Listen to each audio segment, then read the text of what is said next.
Hey guys, welcome back to Clueless Crafts. Today I'm going to be making a little mini platter of sushi. So if you want to see how I do it, keep watching. Okay, so first thing I want to do is make a wooden board for my sushi to sit on. So I just took a couple colors of brown, smushed them together, pulled them apart and kept layering them on top of each other until it started to kind of look like a wood texture. Once I found a pattern I liked, I flattened it out and folded it on top of itself. Now I just had to cut it into a rectangle and use the excess to create little legs for it to stand on.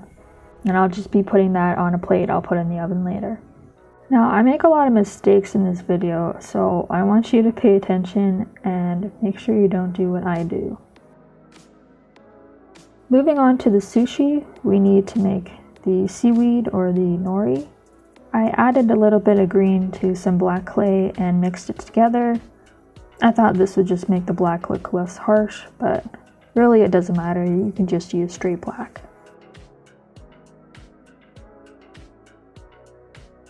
And we can't have sushi without the rice, so I'm just rolling out really thin logs of white clay and chopping it up into little pieces.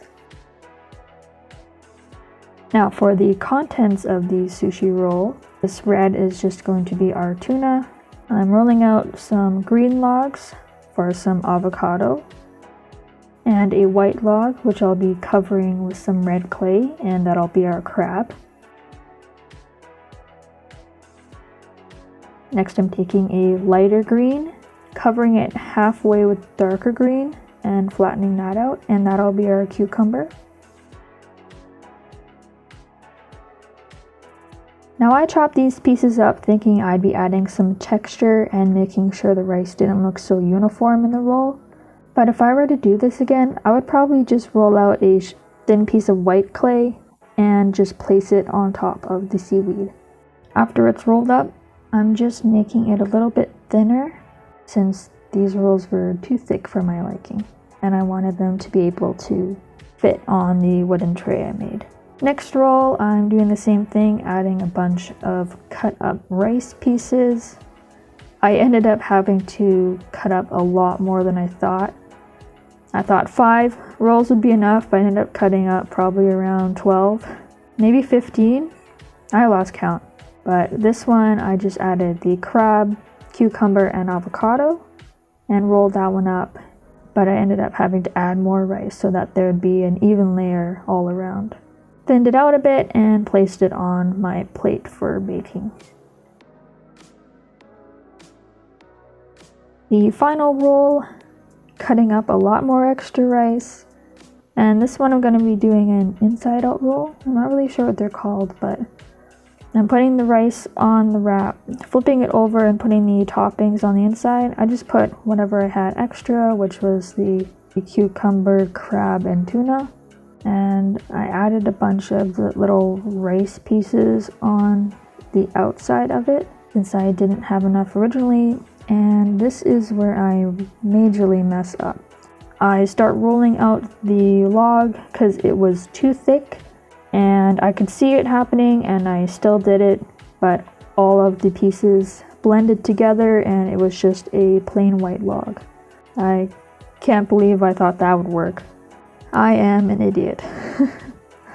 So I thought I'd try and salvage it and add some texture on with a little ballpoint tool and then cut up even more rice, but I just covered the whole thing with that layer and hoped that that would save it in the end. Let's just move on to our little side dishes. So I'm ripping up pieces of this pinkish clay, and that's going to be our ginger.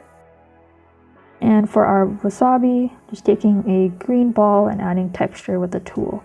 Now that's ready to go in the oven, and while we're waiting for that to bake, I'm going to make some chopsticks with the toothpick. So just cut it in half and cut off the tips.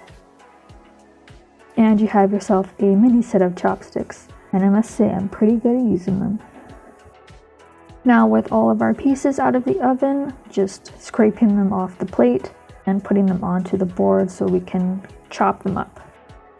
I thought I could just, put lots of pressure on it, and it ended up crumbling a lot, and I was a bit worried that I could not even get a full piece out of it.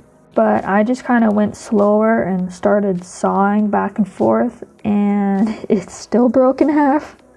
So I was getting pretty worried, but the next few cuts seemed to be going pretty well, so I just kept up that technique, going really slow, and I got some good pieces out of it. Kind of looks like a face. And that was just from the first roll. Onto the second, some breakage, but I got the technique down a bit more. Had to trim off some uneven ends. And finally on to our final roll. I think I got the cutting part down. Got a lot of scraps from the extra rice. I almost didn't want to throw it away, but I guess that's the hoarder in me. But anyway, looking at the edges of the rolls, they kind of looked a little dull.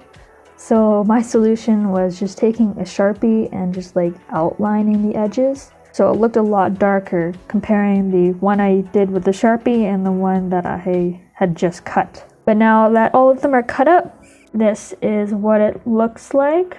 I'm a pro at these chopsticks. I know you're jealous. And I actually got a lot of extra ones out from it. Knowing what I know now, I could have saved myself a lot of trouble by not cutting up like 50 rolls of those little rice logs. I think my favorite part is the pile of ginger for whatever reason.